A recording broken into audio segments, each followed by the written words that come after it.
All right, so this is the Frost build that we're talking about. I'm going to be doing this with no buffs at all, so you can see just the raw damage numbers, and you can kind of add the extra damage to come afterwards, or however you'd like it. But we're going to be doing a Frost build using the KAM Abyss Glance, and we're running it with Frosty Blessing. The whole point of this build is for survivability. This is not maximum damage. This is so that you can survive and still do damage and crowd control in most of the silos. The only place that it stinks is when you have to go against like KAM Abyss or someone that doesn't take frost damage. Then it's a little subpar. I would not recommend it. But we have Frosty Blessing on here so that when our Frost Vortex disappears, we get 10% of our health back. And you're going to be proccing Frost Vortex nonstop, so you're going to get health back all the time. That's where the majority of our survivability comes from. Our accessories, this is what I run here. You can run whatever you'd like, truthfully. I run it for stability because I don't like to have to adapt to the recoil. This makes it easy and nice for me to stay on a headshot. And staying on a headshot is very important. Just for note, we're running a tungsten AP rifle ammo, just for note. But reason this is important is the KAM is specific to weak spots. Hitting enemies 20 times gets you that Frost Vortex, but if you hit the weak spot, it only takes 10 shots instead. So if you stay on the head, you're going to have way more Frost Vortexes coming out, way more damage, way more healing altogether. And then the closer they are to the center of the vortex, the more they take, and your frost damage is up. So over the vector, the Abyss Glance is just better, in my opinion. Unless you want to go for a crit build and shoot a lot of bullets, the Abyss is better than the vector. So real quick thing for here is if you don't want to do the health storing back, because this is just a core part of the mod that gets us our health, but the rest of it would stay static if you wanted to go for damage. Instead of Frosty Blessing, we would go for Vortex Multiplier. This gets you an additional Frost Vortex, and your frost damage goes up. The additional Vortex is that every second you're getting that Frost Vortex to proc and do damage, but instead with a +1, it's doing 2 procs every second, so essentially doubling the frost damage that you're going to be doing to people. Coming on out, we have the Bingo as our marking weapon. You can also run the Deagle, which I love to run the Wildfire with the Deagle.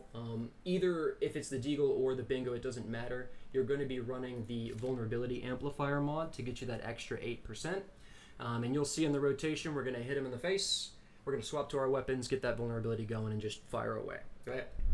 As far as the armor is concerned, we're running Shelterer 3-piece. If I had the 4th piece, I would slot that in, so you can get that 4-piece set for a whole lot better damage, I would think, because of the maximum deviant energy stacks. Again, I don't have it. 1-piece Renegade for that reload speed, just so we can keep our uptime going on those Frost Vortexes. Again, I would swap this out for Shelterer or something else if you wanted to.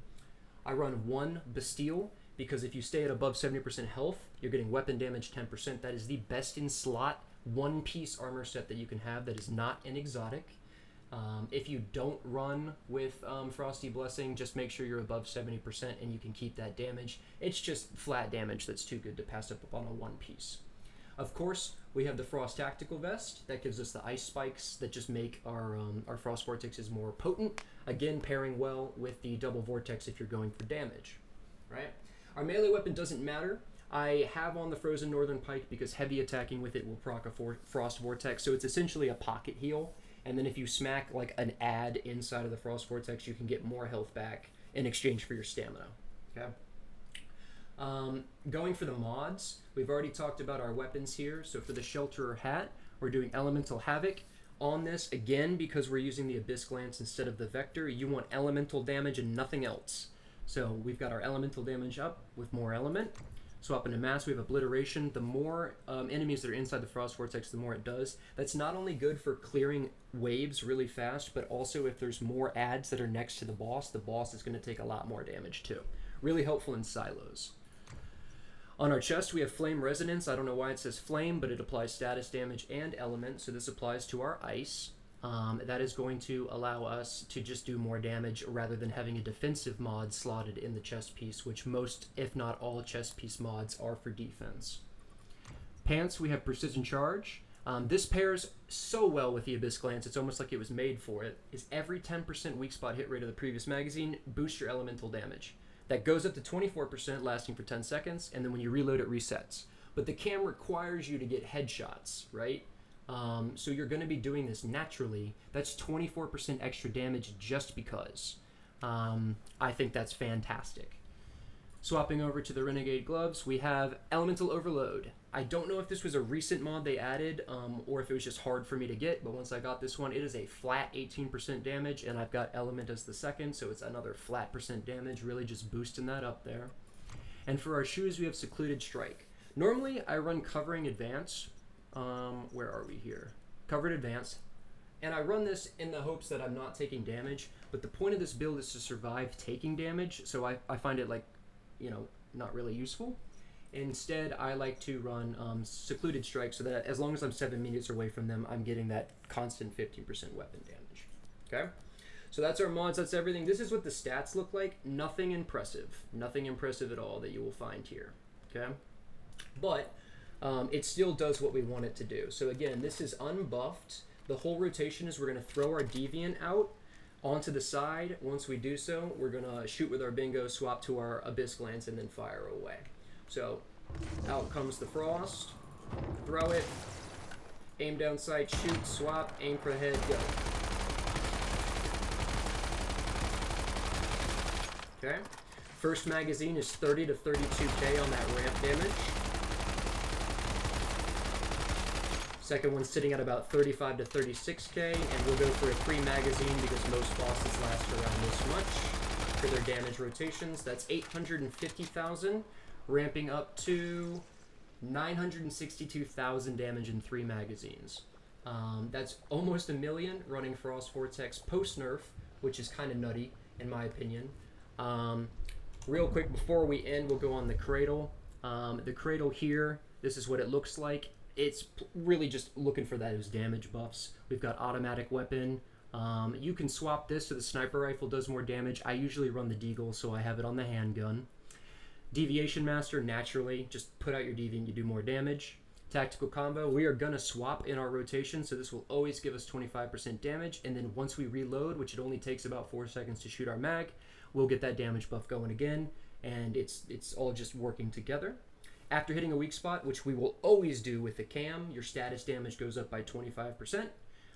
Sustained Suppression, Frost Vortex, you're just getting flat damage, stackable up to 3 times. So the more you shoot, the more you do damage, and that's where the ramping also is coming from.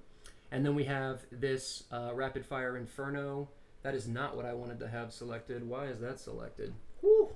So you can get even, you know, more technical with what you want to do here. Let's go for Agility just because it's defensive. That's that damage reduction to help you with surviving.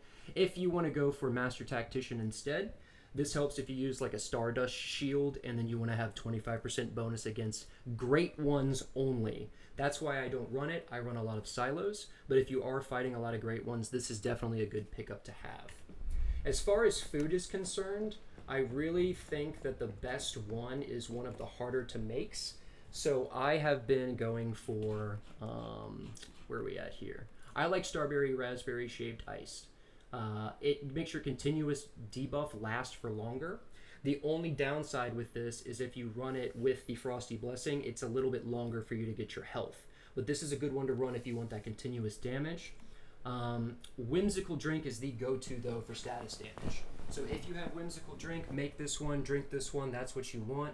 The Deviated Saffron is the hardest part for this. You can get really any kind of flower that you want to put on here and you can get some extra effects, but the Deviated Saffron is the hardest part to find. After that, ice, you make ice in your refrigerator, just put some water in there, it's a make ice button, you've got it set to go. But those are the two, Stardust Raspberry and Whimsical, that I would run. And before I end this, I am going to drink or eat, or whatever it's called, my Stardust, and I'm going to buff up so that we can see the final, and I'm going to swap that mod over. So let's go ahead and eat one of these. We are going to swap our Abyss onto our Frost here for our multiplier, and this is the most damage that I can get out of this build without its survivability. So we're going to throw him to the side, swap to Sniper. I fucked it up. Whoopsies. Sniper, swap, shoot. Okay. It's going to take a second to adjust our damage values since I screwed it up. Up to 36K, move into 37. We're about to get into that 40K reach there. That gives us about 200,000 more total damage. Again, I think it would be a little bit more on the DPS numbers, but that is the total damage number that we get for doing that full rotation using the double vortex instead of the healing. And that's it. Hope you enjoy. Bye-bye.